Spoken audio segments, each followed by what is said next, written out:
The Amnesty International has demanded a probe into the alleged extrajudicial killing of political activist Raja Bambro. Pakistani authorities had earlier this week confirmed that the nationalist leader who went missing in June was dead.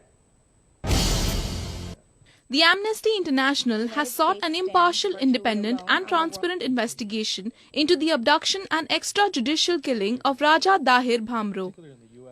The rights watchdog has also urged the Pakistan government to probe the role of the security agencies in his disappearance and murder. Sindh nationalist leader Bambro was abducted from his native village in Khairpur on June 4th. He is the son of noted Sindhi historian and writer Atta Muhammad. Bambro's body was recovered a month later, dumped in an isolated area with torture marks and bullet injuries on his head. His family said the police had handed over the body to a non-governmental for burial without even informing the relatives. Jai Sindh Muttahida Mahaz, the organization for which Bambro was a member, has announced a 10 days mourning to protest his killing.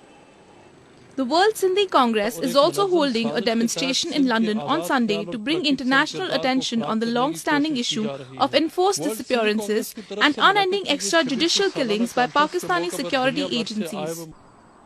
Activists said the people in the southern province of Sindh are living under situations similar to a martial law. और उस सारी सूरताल में एक martial law की सूरताल है, literally फौजी courts हैं, कोई जो मसलन इस दफ़े एक हमारे बहुत बड़े इंटेलेक्चुअल हैं, उनके बेटे को उठा के लेके गए, कोर्ट हाई कोर्ट में अपील भी हुई, गवर्नमेंट की तरफ से कोई नहीं आया. सो सारा सिंध जो है it's run by security agencies. Sindh is geographically the second largest province of Pakistan and accounts for nearly 35% of the country's annual GDP. The region has also traditionally been home to the Sindhi ethnic group. But due to years of migration of outsiders encouraged by Pakistani administration, it has made the Sindhi people a minority in their own homeland.